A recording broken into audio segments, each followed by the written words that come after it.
We keep our moms fresh and we keep genetics coming in and we're pheno hunting constantly to increase the genetic library that we have because the genetic library is going to be the currency of the future. And it'll be a real differentiating factor amongst all of the operators today.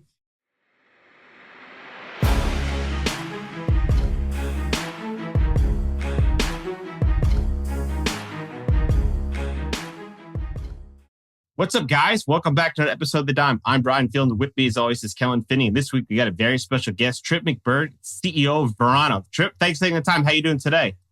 What's happening? Happy to be here. Thanks for having me. Excited to dive in. Kellen, how are you doing? I'm doing good. Excited to talk to Tripp. Excited to jump into everything about Verano, especially with Tripp being in Colorado, right? With the West Coast vibes here. How are you doing, Brian? Wow, I love how you slid that in really nice. Well, we got a lot to talk about. Obviously, company size of Verano, there's got a lot of inner workings. And as we were kind of talking about for the call, I'm sure Tripp doesn't have 2 days that are the same. But before we kind of get into the fun workings, going to have to figure out, we've got a little East Coast, West Coast battle. I think it's really important to understand, when you grow up, where are your roots? So if you had to choose a coast, which one are you choosing?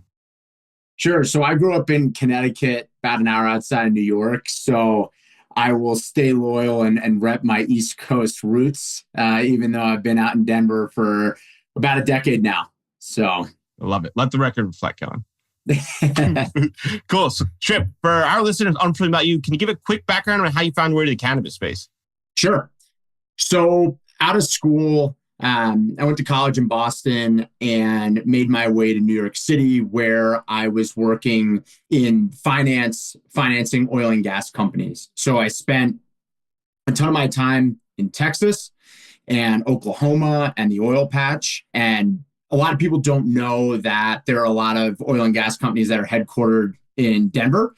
For those companies that don't want to live in North Dakota or Oklahoma or Texas or anything like that. So I would spend a lot of time coming out here meeting with oil and gas clients. And around 2014, when things went adult use in Colorado, I started to see dispensaries popping up, a real movement on the cannabis side, and would have my oil and gas meetings during the day and would go into dispensaries and sort of talk to bud tenders at night and buy product, look for any phone number. There were no websites. There was no MJ fact book. There was nothing like that back in the day.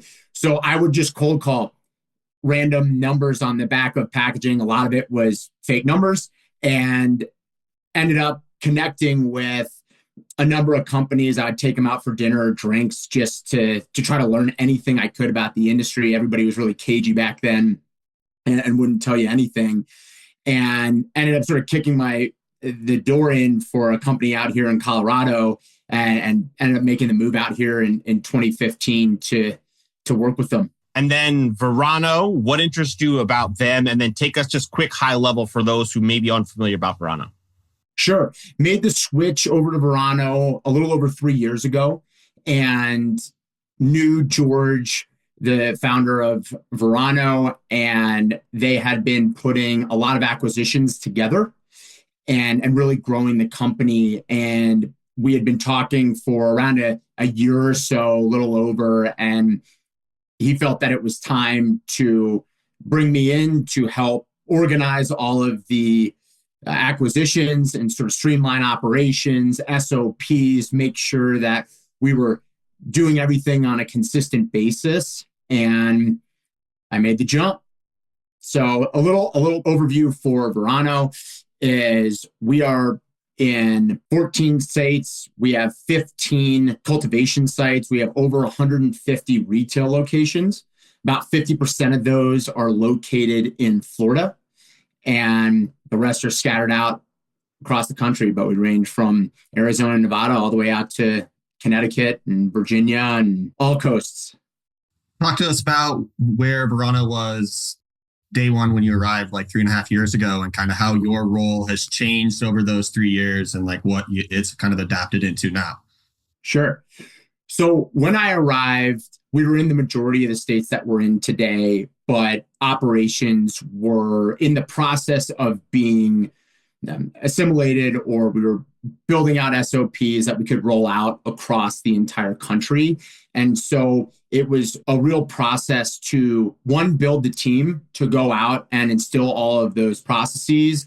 We have some facilities that are greenhouses. We have other that are indoor. We're dealing with temperatures in Arizona all the way, like I said, to Connecticut or Pennsylvania. So you have all these different environmental factors. You have all these nuances to each site. And that requires a lot of tweaking to the overall SOP that we're trying to standardize to ensure that we're getting consistent product.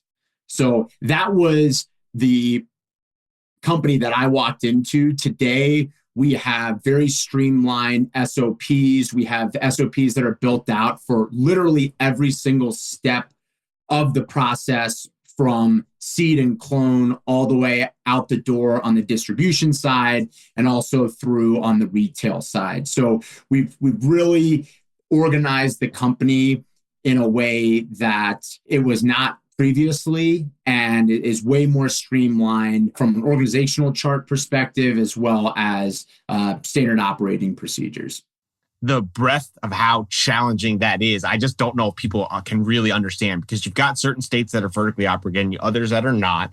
And then if somebody wants to make a change in an SOP somewhere, does it have to get passed up the leadership role and then passed out across the different states? Is that how that works? Great point. I cannot stress enough how our national team are unsung heroes, and people see the end product, and just like you would in a normal consumer packaged good, you pull it off the shelf. You don't think about the factory or the people or the ingredients or the supply chain or the delivery, all of those steps that happen in between.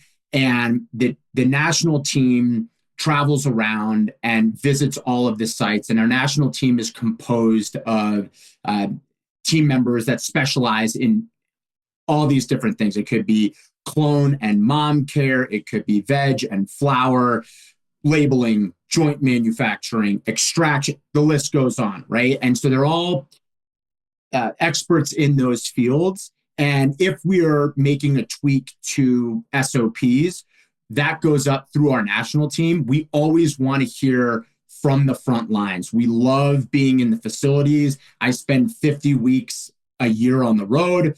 People ask me where I live. I live on United Flight, whatever, seat 12C, and I'm bouncing around to multiple sites every week. And but we love hearing from the front lines and all the people in the facilities, because they're doing these processes day in and day out. And like I said, there's nuances to each site, and we want to hear their input, and we want to incorporate that if it aligns with everything that we're doing. So I guess the challenge then is, how do you balance what someone on the front lines thinks is such a small change, but then be able to understand from a high level standpoint, it's a small level change here, but it has to be cascaded across, and then communication needs to be shared across. How do you balance that understanding from a time efficiency standpoint in knowing which tasks or changes get approved and which ones have to say, not right now? Great question. And some of the changes that happen might be for that specific site, because we have a lot of automation, and some of that automation is different in certain sites. It could be based on scale and capacity. So we might not need something as big, equipment as big as Florida for Connecticut or West Virginia or something like that. But so the nuances can be site specific, or those changes to SOPs can be site specific. Things that we consider are, one, what is this change for? Is it to speed up a process? Is that at the cost of quality? Right? Or is this improving quality but slowing down the capacity and the output that we're doing for a specific product? And so we have to weigh those things. A lot of people are talking about automation, and we are big on automation at Verano, but we always want to make sure that quality is coming first.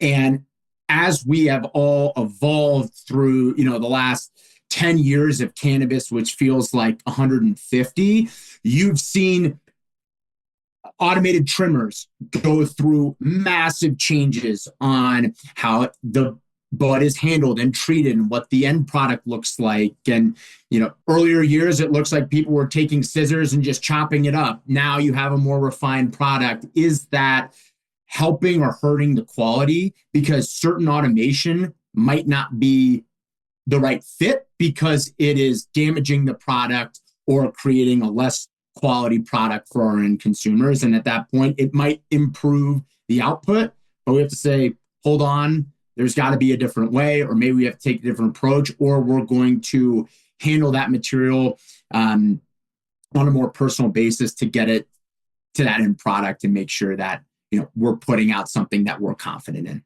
Does that start by working backwards in terms of, say, like specific core product SKUs that you have for that specific like state market, for instance, right? If you're like using automated trimmers and that trim was essentially being utilized for pre-rolls, but it's not the quality you require, is that kind of how you guys back into a lot of those decisions? That's right. We look at one, what our goal is, what product we're trying to create, and that specific piece of automation might work for, in your example, something like pre-rolls, but not work for the flower, or it might work for a certain grade of flower. We have a plethora of brands, and you have Reserve, which is our hand-trimmed, hand-packaged, high-end product. You have Essence, which is that middle tier, and so we use more automation when working on Essence, and our Savvy brand for flower, which is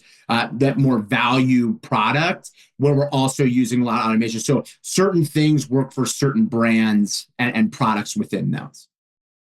From a high level perspective, would you say most of your day is being proactive with objectives, or is it being reactive, putting out fires?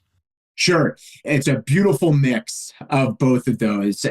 For everybody who's listening, who's involved in operations, there are always little fires everywhere. And then you multiply that across 14 sites and multiple environments and different products. You've got lab, you've got the kitchen, you've got distribution, you've got the whole cultivation side. So I try to spend as much of my time being proactive. I'm lucky enough to have a extremely talented and committed and solid team that does take a lot of the daily problem solving off of my plate. That's such a unique, challenging balance, right? And like when I was doing my background on you and recognizing how big of the states your team oversees, just understanding there's probably things that always can be passed up the chain of command for you to see and be like, all right, this is a fire, this is a fire, this is a fire. But if you spent all day, every day, you'd be essentially a full-time firefighter, like putting out all these issues. So it probably is so challenging, but also so nice to have that team. Is that one where you worked in each state to kind of develop those relationships, or do you have kind of like sub-state managers managing certain regions in order to communicate back? Because 14 states is massive, and with everything changing all the time, there's probably nuances where it's like this cluster needs more resources than this cluster. Sure. Great question. Yes, we're divided. We have a national team, and under that national team, we have regional directors.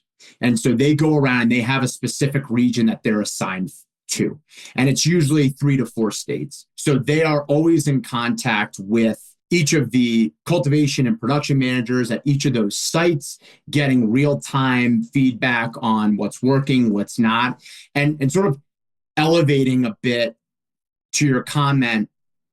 The only way this works is when you have people that have in-depth knowledge over what they're covering. And you can't just always pull people from outside of the industry in because they have a good cultivation background. Maybe it was for vegetables, or they've worked in CPG packaging facility. There's a lot of nuances to cannabis that everybody is well aware of, but a big pillar for me is promoting within and elevating high quality individuals that, one, have the drive and commitment. So we work to coach those team members up, and they eventually rise through the ranks at the cultivation facilities, and then will generally end up on the national team leading others. And just because they understand their department or their craft really well doesn't necessarily mean that all those people are great managers. And so we work really hard to build them as managers. One of the things I'm always preaching is manage through your managers, right? When our national team is on site and we see that there's something that should be tweaked or changed, tell the manager on site to go relay that message to their team members. Don't go and address the team as a national team member. Let the manager go have that interaction and that experience, good or bad. There's takeaways from that. And you can sit down and you can revisit that interaction and say, what could we have done better? And you build through experience. But just going around and telling people what to do all the time from the national team member creates confusion as to who team members should be listening to when you have an on-site person or on-site manager in the room as well as a national team member. And we want to make sure that that chain of communication is streamlined, because it'll be just one less piece of confusion where somebody told me to do this, somebody else told me to do that. So that's, one of the philosophies that we really try to implement. It's a great point, right? And someone who could be incredible at growing some of the best flower might not necessarily be a good leader just based on communication style or how their personality fits. And I think that is kind of some of the unique challenges we see in this industry as companies like yours are scaling as fast as possible. And sometimes people think, hey, why was I skipped over? Why didn't I get the role? And I think sometimes it's just based on, just because you're great at your job doesn't make you a really valuable manager. It makes you valuable to the organization, but not necessarily one that could be successful in a different style role. Yeah, and it's a balance, because some people who are the best at a certain job, they don't want to manage. They want to do their thing and just be left alone. And that's fine. But when you have the blend, the talent with the personality and the desire to work with a full team or lead the team, we identify that. And we're always on the hunt for talented individuals that are interested in taking on more and elevating and making sure that they have that career path and they have that ability to excel. Do you allow them to kind of balance resources in essence? Like if you have one individual who's like excellent at task A at site A, but task A at site B is struggling, do you guys allow your managers to kind of like play like manipulate the starting lineup kind of game, if that makes sense, right? Yes, we want to move people around. And as we're elevating people or as we're coaching people up, we will bring them to other sites so that they can show their tips and tricks. It's a great way to get people out of their specific facility and meet new team members, people maybe that they have heard of, but also show what they're good at, how they do it, and lend those processes to another facility so that we can all be efficient together. A big thing for us are time trials and understanding whether it is a piece of equipment or it is a by hand process, understanding the output. And to the point you made earlier, we want to make sure that we're running as optimally as we can without jeopardizing quality. And if we're seeing certain sites that are operating faster than others, it might be a legacy site that was one of the first to kick off, and we have employees that have been there for a while, and certain sites that are newer. We just did an acquisition from the Cannabis where we acquired operations in Virginia, as well as 2 dispensaries and a lab and a cultivation site in Arizona. So making sure that those team members are getting aligned with our processes and learning the tips and tricks that we have spent years doing so that they're not trying to reinvent the wheel. So we'll bring down team members, get them out of their site, show them a new site, and also work with the team members so that they're not just starting from square one, but we're bringing them up to speed as quickly as we can. So operational efficiencies and quality, how is quality defined? Is it a metric internally to quantify it? And then operational efficiencies also, how is that defined? Sure. So quality is defined depending on the specific product category that we're working on. It could be flower. So we're looking at potency, we're looking at terpene profile, we're looking at nug structure, we're looking at trichome structure. And some of those are tedious, others are coming from the lab, and we're ensuring that they meet the standards for the specific brand.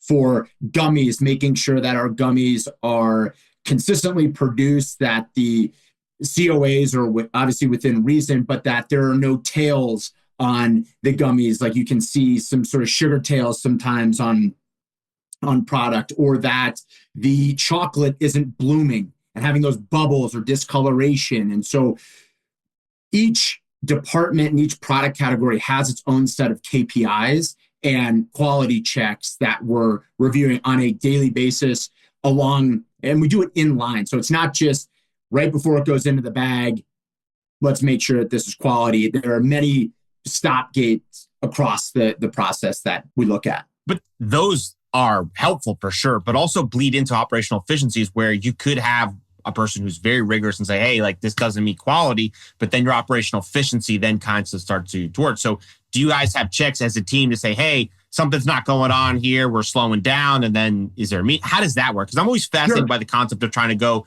fast, but also balance quality at the same time. Quality is the ultimate decider. So example, I can have you hand packing joints and the goal is 150 an hour, right? But if the necks are loose and they break or the paper's ripping, whatever it is, it's not doing anybody any good, right? And we're going to end up taking half of what you produced away. So it went from 150 to 75. I'd rather slow the process down to make sure that we're doing it correctly and make sure that we have the quality going out the door. Because when you can trick someone once on the retail side, right? We've all been there. We've all bought something. We thought that we bought a good product and it was a piece of junk and you're not going back. But to get you to go back really takes somebody to move mountains.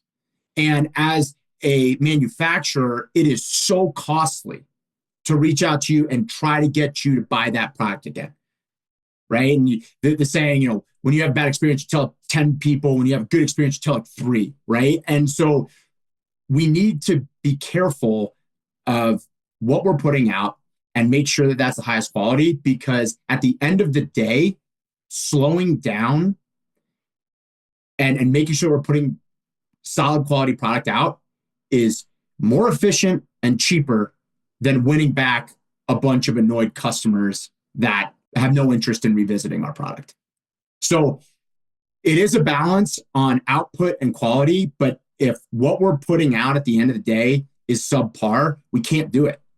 It's not how we build a brand, especially if we're launching a brand and we're always innovating new brands and new product categories. So we're shooting ourselves in the foot, maybe to get to market with a certain inventory level or get it out to as many dispensaries as we can. But all we've done is now create a big problem for ourselves that we have to go out and fix. Let's talk about launching a new product, right? With those kind of stringent quality requirements in place, especially like with vapes, right? They can leak a lot. Kind of talk us through like that balancing act, right? Like say it's an exciting product, you want to flood it, increase sales growth, right? But you also need to balance like how much you can produce at that specific quality. So kind of talk us through that balancing act.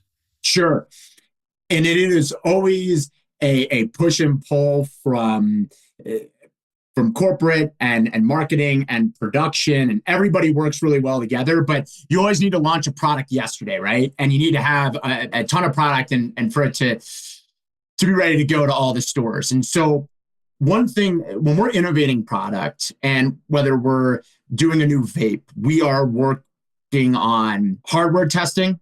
So we work a lot with, just using the vape, for example, we'll work with a number of manufacturers to ensure that the viscosity is going to work with whatever type of input, whether it's solventless or resin or distillate. And we want to make sure that hardware is bulletproof. And to your point, things leak and you really need to battle test the hardware. The hardware has come light years. Forget the last 10 years, over the last 2 years. And you're starting to have hardware that's specific for solventless and BHO and things that are better for distillate and temperatures on the vapes and creating that solid customer experience and user experience when you have a lower temp for resin and rosin. So you're not charring all of the terpenes and burning your throat, and you're really getting that experience. So we do a lot of product testing. We work with, in this case, hardware manufacturers to make sure that we've got the right hardware in place. And then on all the way to marketing and packaging innovation, what are we going to do to differentiate this product from the rest? What does this label do to help us tell the story? Because I think a big issue in the space is people are constantly putting out new products and they're not doing a great job at storytelling and connecting with the customer. And so from there, packaging can help with that. Cannabis advisor or bud tender education can help with that. Because if they know the differentiating reasons for this certain product, they can sell that better. And when they're selling that better, that helps, whether it's our dispensary or somebody else's dispensary, helps them generate more revenue, helps it get into everybody's hands. We're working on some really exciting stuff right now with some all-in-one vapes where it's an NFC chip. And so what you can do is you can tap your phone to the vape, it pops up, takes you to a landing page, and that allows us to continue to tell the story of the product and what's in that hardware so that we can connect with the consumer. Typically, you're connecting with the consumer through dispensaries, right? I sell you the product and you're the dispensary, you sell it to the customer and you have that touch point with the customer. Sure, we have our own dispensaries and so we can do that when they're coming to our stores, but this innovation allows us to really connect with that customer, give them updates, update them on the product, COAs, what's coming down the pipeline, discounts, things like that as we're continuing to launch new products within that category. So we really approach the innovation from multiple departments, from the lab to supply chain and hardware procurement to marketing to the packaging, and then educating at the retail level. And we have spent a lot of time over the last 8 months increasing our in-market team so that we can go around and do more trainings and do more pop-ups and make sure that all of these cannabis advisors and bud tenders are really educated on the product so that they can sell it and so that they're knowledgeable about it and they can try it. That's really creative. I can only imagine Uber Eats is dying to position their ads on that landing page. Yeah. And our team has done some awesome things with that and really excited for it to launch and market and everybody get to experience it. But we've got a fantastic marketing team and they've done a lot of really great out of the box thinking. I have a kind of a philosophical question, if you will, right? Like, super awesome technology, right? Super cool. It's going to get used and then tossed, right? And so there's been regulations on like the amount of concentrate that can go into a vape pen, which has limited like reusability and all these things for the industry. I know that you guys have recently launched some like 2-gram vape pens and those kind of things, which is then extending the lifeline or lifetime, right, of this kind of cool technology. So like, do you think that there's a time when maybe like the vaping could be like a 10-gram or like refillable? Like, I know like the reusable cartridge thing doesn't really seem to like, you know what I mean? That's one portion of it, but I'm just curious your thoughts on that whole thing. We've joked around, right? You started out at half grams, you got 0.3s, you got 1 grams, you got 2 grams, you got 9 grams. Like, where does this stop? Right? Yeah. And the reality is, if you're looking at it from a supply standpoint, each market, obviously, we can't move things across state lines, and there are finite cultivation sites in certain markets. So you are constrained by the supply of the distillate that you can produce or you can procure from third party or people who are willing to sell at a price where it makes sense. That's sort of one part of the equation. The other one is the quality and the user experience, right? And if you have smoked certain vapes or they've been left over time and you see that there's terpene separation or it starts to burn halfway through because the terps are aggregating, and there is a limit here as to if you go 3 gram, if you go 4 gram, are people smoking half of it and throwing it away? Do they continue to buy? Again, sort of to the previous point, you can trick people or people have a bad experience with the product only once before they kind of throw it away and don't revisit it. And I think that there is a ceiling on how many grams you are going to put in a vape where it's real quality. Now, you might have some people who throw it in their nightstand and they, hit it once a week or once a month, and they're fine with it not tasting as good as it should.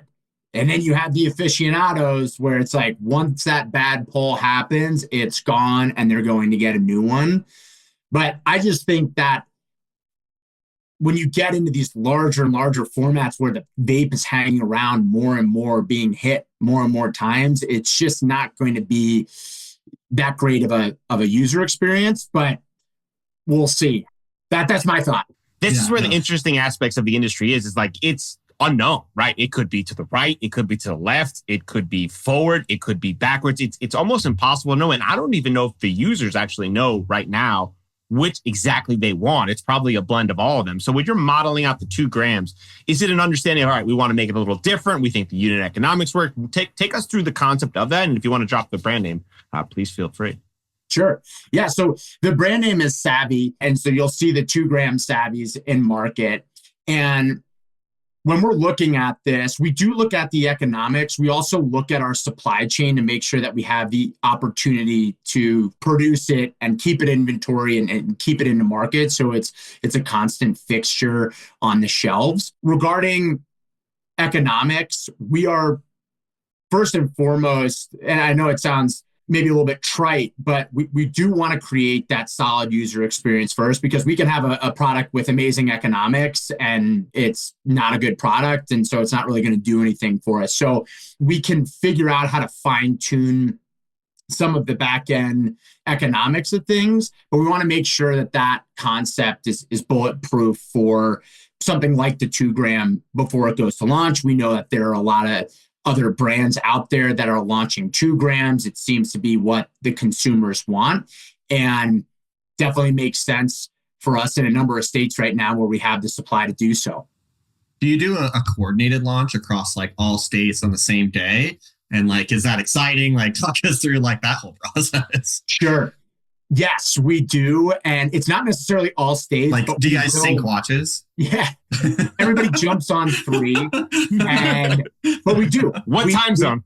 Yeah, exactly. And so that one differentiates a little bit, but we will launch products in a number of states on the same day. We'll have all the product in on Thursday night for our Friday launch, right? And that'll be the kickoff. And we'll have messaging, we'll have advertising, we'll have promos, and we'll get it into as many cannabis advisor and bud tenders' hands as we can prior. We also have launch events. Our marketing team has done a phenomenal job doing very cool launch events. We had a launch event in New Jersey and Illinois where you could go in and it was a terpene bar. And so you could basically fill up a bottle and inhale it to understand what the terpene profile was for the vape, so people could check that out. Really cool event there. And so we do create the buzz around it. We hand out samples so people can try those out. We're also launching barrel style pre-rolls. That's something that we've been working on for the last 7 months, and optimizing that. That's to your point earlier. When do you launch the product? We've been working with the machine and fine tuning the grind size so that there's not fallout, minimizing that, understanding how the machine works, not gunking up when you infuse the flower. There's a lot of R&D that goes into this. And while we're getting pushed to try to hit certain launch dates, again, we want to make sure that we're putting out the quality and having that quality story to tell. And the barrel style launch has been going really well in New Jersey and Illinois. And I think that is a real differentiated product from the cones that we're typically seeing in the market. So kind of like an orchestra where you're the orchestra leader and everyone kind of like funnels back to you, right? Between marketing, distribution, manufacturing, all that kind of centers back to your responsibility, making sure that all these are in line. At the end of the day, the numbers work out with the quality you intended. Yeah, and I take the trash out too. Amazing. So let's talk about some of the operational manufacturers' efficiencies, cutting edge manufacturing. I saw it littered all over some of the 25 goals. Curious to know what that entails and anything you could share with us. So for operational efficiencies, one thing that like I said, we're always looking at is how can we incorporate some automation to improve quality, streamline the processes. What are we doing by hand that doesn't need to be done by hand? And this is an interesting plant. And so all of the equipment that has come into this space has generally come from manufacturers that work with food or drink or things like that, but they have to be tweaked. You've got moisture content, you got things like that. So we're always trialing, working with manufacturers, giving them advice from our national team. A number of our national teams work or on advisory boards with a lot of manufacturers so that they can help improve the machines, not only for ourselves, but for the industry as a whole.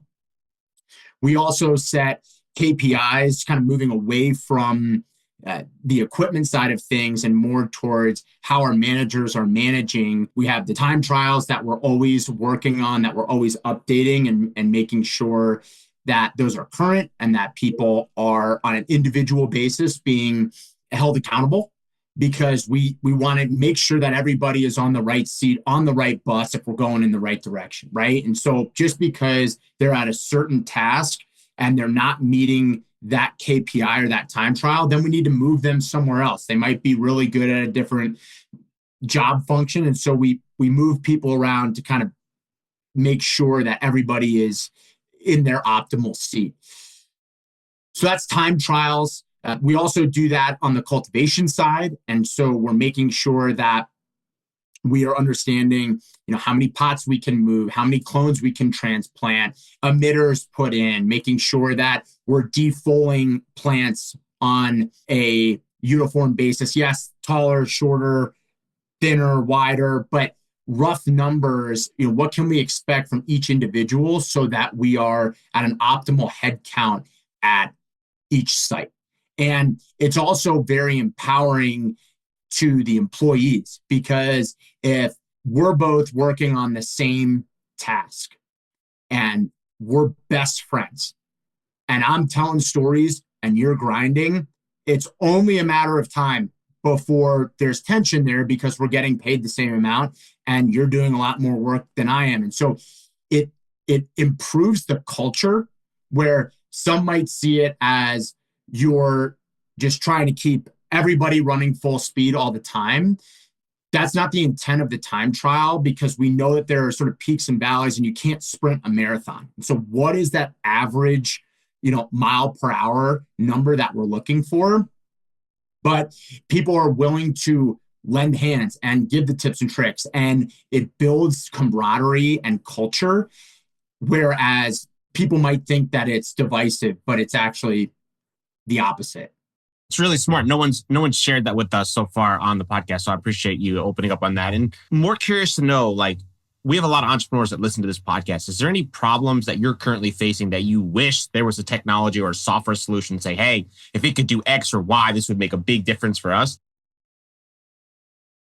I think on the cultivation side, you have a wide range of potencies from the same strain. And if we had a crystal ball where we could really dial in each strain and how we're growing it and across different environments, how could we keep that as consistent as possible? Because you are going to have genetic drift. And so we work with that and we keep our moms fresh and we keep genetics coming in, and we're pheno hunting constantly to increase the genetic library that we have, because the genetic library is going to be the currency of the future. And it'll be a real differentiating factor amongst all of the operators today. But cultivation-wise, I think improving the level of controls that you have over environmentals with a number of different manufactured units. You can have different manufacturer for HVAC units. The logic within those units is very complex. And the logic meaning, does the heat turn on? Does the dehu turn on? Does the humidifier turn on? Are we going colder? Are we going warmer? And it seems simplistic when you're talking about it. When you start adding different units, different logic, it becomes a 1,000-piece puzzle that you're really putting together. And there are companies that are working on it. We're working with a number of them to really streamline that and ensure that we have as much control over each room and each site as possible, because we want to make sure that temperature and humidity is consistent throughout, from clone to veg, obviously higher humidity, lower humidity in flower. But then as we get into cure and as we get into packaging, you really want to have similar environmentals so that all of the material is transpiring the same rate, so that you're not reintroducing a ton of humidity or drying it out too much where it's going to get to the end consumer, it's going to be crispy. So really, environmentals rule our lives, and anything to make that easier is welcome. How does your team vet like practicality versus like fantasy, right? Because in this space, there's like a lot of like pie in the sky, this technology changes industry, and you're like, I'm not really sure. So like, what is your guys' team's process for like vetting kind of like practical solutions for these problems that could be unique tools versus like the hydrogen water kind of situation? You know what I mean? Sure. I don't know if you drink hydrogen water. I'm sorry. I have. And so from an equipment standpoint, if we're hearing pie in the sky numbers, this machine's going to give you X amount of joints an hour, all that, great, bring it in, let's try it, we'll work with you, right? And what is the number that you gave me without jams or stops, or what is the built-in breakdown time for a joint machine, right? And if it's doing 100 an hour, round numbers, and that's what it says on the sticker, and we're getting 80, and the manufacturer says, yeah, there's about 10 minutes worth of downtime, which is going to give you, that delta. That's what I try to incorporate. Every time we buy a piece of equipment, I want to see what we were promised and then what reality is. And we want to get reality as close to what we were promised as possible, but I want to hold the team to that reality, because holding it to the number on the sticker doesn't do anything but discourage our employees because they're not hitting their goal. It's not realistic. It screws up the projections and the head count that I was just talking about with time trials, because we're never going to get the amount that we're supposed to get when you're dealing with this pie in the sky number. So that's something that we're always trying to test out. And also on the cultivation side, we're going from Arizona to Pennsylvania or Connecticut or down to Florida or Virginia or Ohio or wherever. The rooms, we have a ideal number of plants that we put on each bench. But if there's high humidity, we're going to pull some of those plants off. So if there were 100 plants in a room and that's what we were supposed to have in each room, some might have 75, because if we put 100 in there, it's all going to the lab. It's not getting packaged into flour. It's not doing us any good. And so we're growing to that pie in the sky number, but we're not getting output from it. So that's where those nuances come into play. And I'm more focused on reality. Sure, we're buying the equipment or we're modeling a room off of optimal numbers and what we think, but we're always truth checking it with reality, because it's really discouraging to the team when they're not meeting their goals. And that's not their problem. Our teams are not held accountable for the environmentals in a room that's causing us to take 25 plants out of there. That's not on them. Their job is to take care of the plants and do the best job they can on that front. It's not dealing with the HVAC, for example. We work with maintenance teams and we have an amazing facilities team, but certain environmentals can't be achieved in certain states and locations. So that's really well said. All right, slightly switching gears. What do you think is most misunderstood about Verano? I think there is a stigma with MSOs that MSOs can't put out quality product because they're too big it can just be across certain states because that technically makes you an MSO. You don't have to be the biggest.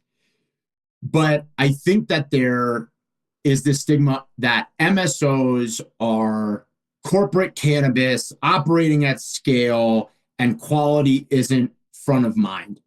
And I can't speak for the other MSOs, but I can speak to Verano that we are on this sort of eternal quest to make sure that we're maximizing the quality that we're putting out, that we're consistently innovating existing product categories where, for example, we have a lot of gummy lines. We use bits, and our bits are 5 milligram pieces that have adaptogens in them for focus or sleep or relaxing and energy. And so we're innovating for sort of maybe a different demographic than someone who wants to buy our Savvy Guap gummy, which is a 50 milligram one piece gummy. Those are two very different consumers, but we're always trying to innovate, not just for the new demographics, but for existing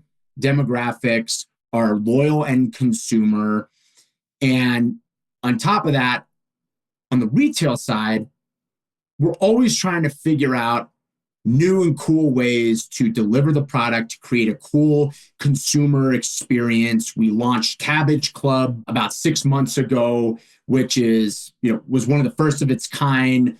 It's a loyalty program. You buy in, you have access to free product each month. You get new product drops before they go out to the public, parties, things like that. So we're putting kiosks in all of our dispensaries right now so that it increases the accessibility to the product and getting through the line faster if you know what you want, really trying to increase that customer experience. And so that's a long-winded answer, but I think it's when you get too big, you lose sight on quality. And that's why we've implemented our national team and these standardized SOPs to ensure that we're getting consistency there.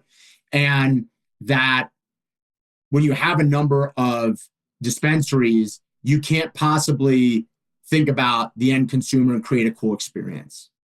And while that might be true in certain industries or people not really focused on retail, it's something that we're really, really focused on. Dream smoking session, 3 people dead or alive. Chappelle, Tracy Morgan, I'm a stand-up comedy guy. And I'll throw Chris Anderson in. He was Birdman. He was an NBA player years ago. Seemed like an interesting guy. 3 people alive, though, huh? Good for you. Good for you. Yeah. What question do you wish more people asked you? Besides how fast I can run in my new sneakers, I would say, how can I help them? Is that a Reebok plug? I wish. Yeah, sponsorship. No, I think how I can help them, I'm always curious. I don't think people necessarily go up to others and ask how I can make their life easier. But I think that is something that I would love to hear. It gives me insight into what issues they're running into on a daily basis. It could be people at headquarters. It could be people at the facility. So I think that gives me a lot of insight selfishly, but I also want to help them solve that problem so they don't have to live with it. That's a great answer. All right, last question. Tripp, 1 year from now, what has changed for Verano? I think we have launched a number of new products that entirely we're getting into. We'll have launched more barrel style pre-rolls. We will have launched a number of vape products there. We will have refined and implemented new extraction processes to get better resin and rosin products.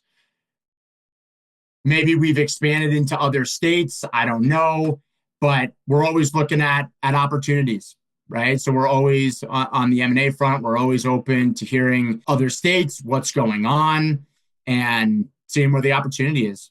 Is there a state you have in mind? Not right now, but we kick a lot of tires. I look at a lot of dispensaries and cultivation sites and brands as well. I think that's something that is becoming a little bit more prevalent. You saw Wana with the Canopy deal. You've seen Bebo. You've seen some brands that are getting bought out and purchased. And it's something that, again, we're always looking at cool brands, at partnerships. It doesn't always have to be an acquisition. It can be partnerships as well. Awesome. So for our listeners, they want to get in touch. They want to learn more about Verano. Where can they find you? Sure. So Verano.com will show you all of our products, all of our dispensaries, our Zenleaf locations, which is the Verano dispensary brand, and then Move in Florida. I'm on LinkedIn, and yeah, any of those locations. Thanks for taking the time. This was a lot of fun. We'll link it all to the show notes. Awesome.